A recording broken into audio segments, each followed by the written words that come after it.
Welcome back to my animal education series. Today I'm here with Mindy and the Red Pandas. So where can you find these Red Pandas in the wild? In China, they like to hang out in cooler areas. So here at the zoo, when it gets really hot, when our Illinois summers, we have to actually do a couple things to keep them comfortable since they prefer cooler areas. We have special fans that are up there, we turn on every day, and then they have a mister system that runs along here.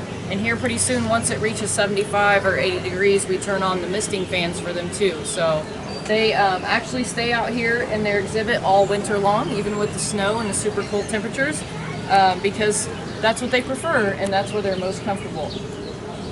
So with the name Red Panda, are they related in any way to the giant panda? That's interesting that they used to think that these guys were closely related to raccoons and bears, but they have decided through more research that these guys are just kind of in a class of their own. They're really not that closely related to any of those guys. So how does the coloration help them in the wild? I'm not sure about their color. So what adaptations do they have for a lifestyle in the trees? Well, as you can see, they have really sharp claws here. So she is kind of gripping the wood here as she walks up and down there, so that helps them get around in the trees really well. And then their long tail kind of helps balance them as well. So they're really comfortable up there. They can even stand back on their hind legs and use their claws if they're ever threatened by a predator. But they have really tight grip up there. Excellent climbers. And it also looks like they have a really thick layer of fur. Yes, and they like to use their tail. It's nice and fluffy. They like to wrap it around their face when it's really cold, and they use it like a scarf. So what is one of your favorite things about the Red Panda? I'd have to say this just adorable face. I mean, they have one of the most adorable faces of any of the animals here. And, you know, they're fairly friendly too. They'll let us touch them a little bit, which is cool. Not a lot. They just like a little bit of attention.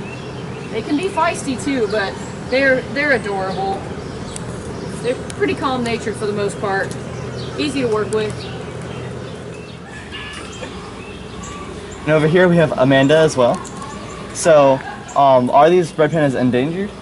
Yes, they are endangered. These guys are a part of the Red Panda SSP. That's the Species Survival Program. They have had several cubs here at the Scovill Zoo. Lolly is the mom and Pabu is the dad. Lolly just walked over that way.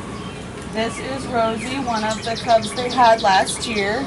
She just turned 1. Her sister recently moved to another zoo to be part of their SSP program.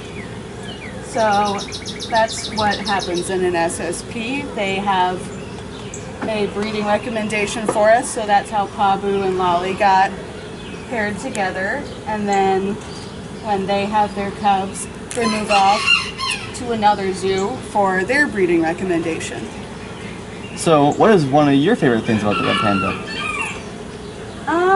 I like how friendly they are. You can see she's willing to climb on me to come and get the food. It's fun to work with an animal that's real friendly with you. Well, I'd like to thank you and Mindy for letting me interview you about the Red Pandas. Thank you for coming.